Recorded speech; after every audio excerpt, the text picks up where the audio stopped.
بسم اللہ الرحمن الرحیم۔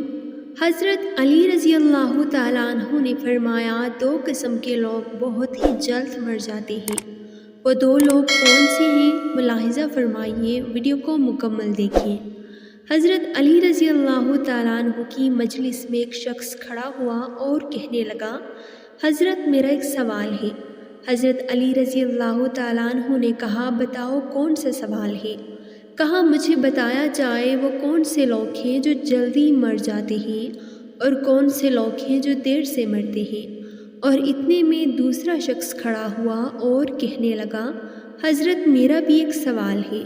حضرت علی رضی اللہ تعالیٰ عنہ نے فرمایا، کون سا سوال ہے؟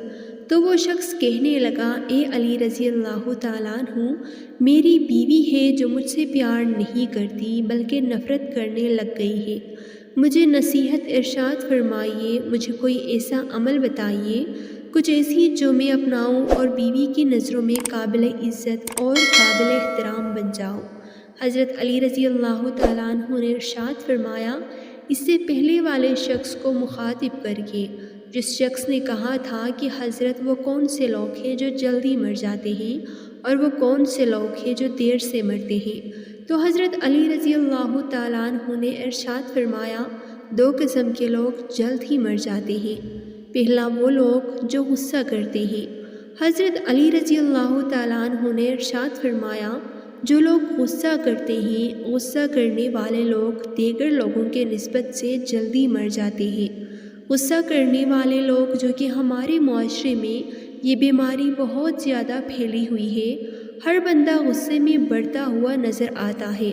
غصہ کرنے والا شخص اللہ تعالیٰ کو پسند ہے، نہ ہی اللہ تعالیٰ کے رسول صلی اللہ علیہ وآلہ وسلم کو پسند ہے اور نہ ہی اللہ تعالیٰ کے مخلوق کو پسند ہے۔ غصہ اس سلگتی ہوئی تیلی کے مانند ہے جو دوسروں کو جلانے سے خود جلتی ہے۔ فرمایا، غصہ کرنے والا شخص بے خوابی کا شکار بنتا رہتا ہے۔ غصہ کرنے والے شخص کو نیند نہیں آتی۔ غصہ کرنے والا شخص نیند سے محروم رہتا ہے۔ غصہ کرنے والا شخص سکون سے محروم رہتا ہے۔ غصہ کرنے والا شخص چین سے محروم، قرار سے محروم رہتا ہے۔ غصہ کرنے والا شخص پھیپھڑوں اور دل کا مریض بن جاتا ہے۔ جب یہ پھیپھڑوں اور دل کا مریض بن بیٹھتا ہے تو یہ شخص جلدی مر جاتا ہے۔ ناظرین، غصہ انسان کی شخصیت کا باطنی اظہار ہوتا ہے۔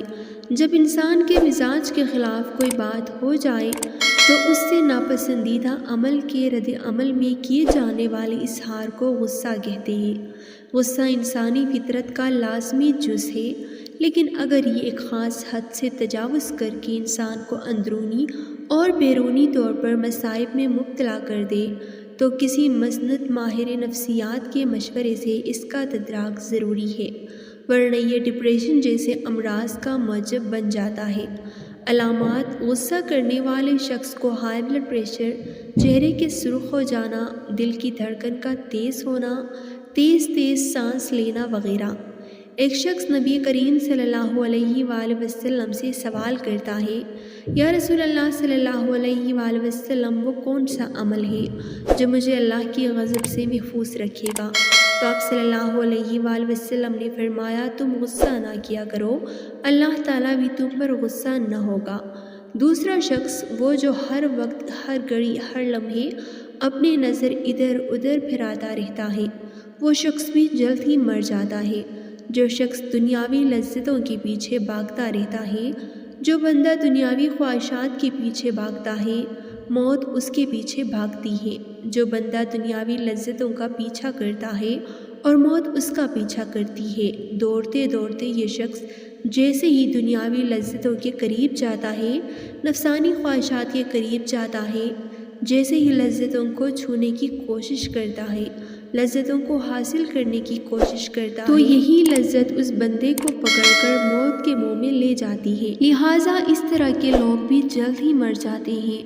حضرت عائشہ رضی اللہ تعالیٰ عنہ سے روایت ہے، آپ فرماتے ہیں، میں نے رسول اللہ صلی اللہ علیہ وآلہ وسلم سے دریافت کیا، عورت پر سب سے زیادہ کس کا حق ہے؟ حضور صلی اللہ علیہ وآلہ وسلم نے ارشاد فرمایا، اس کے شوہر کا۔ پھر میں نے عرض کیا، مرد پر سب سے زیادہ کس کا حق ہے؟ آپ صلی اللہ علیہ وآلہ وسلم نے ارشاد فرمایا، اس کی ماں کا۔ ایک صحابیہ رضی اللہ تعالیٰ عنہ نے جب خاوند کے حقوق کے بارے میں سوال کیا تو آپ صلی اللہ علیہ وآلہ وسلم نے فرمایا، آدمی کا اس کی بیوی پر حق یہ ہے کہ اگر اس کے بدن پر کوئی زخم ہو اور وہ اسے چاٹ لے تو بھی اس نے اس کا حق ادا نہیں کیا۔ حضرت سلمہ رضی اللہ تعالیٰ عنہ سے روایت ہے کہ حضور اقدس صلی اللہ علیہ وآلہ وسلم نے ارشاد فرمایا کہ جس عورت کا اس حالت میں انتقال ہو جائے کہ اس کا شوہر اس سے راضی ہو تو وہ عورت جنت میں داخل ہوگی۔ ناظرین کرام، نماز کا اہتمام لازمی کریں۔ نماز پڑھنا ہر مسلمان مرد اور عورت پر فرض ہے۔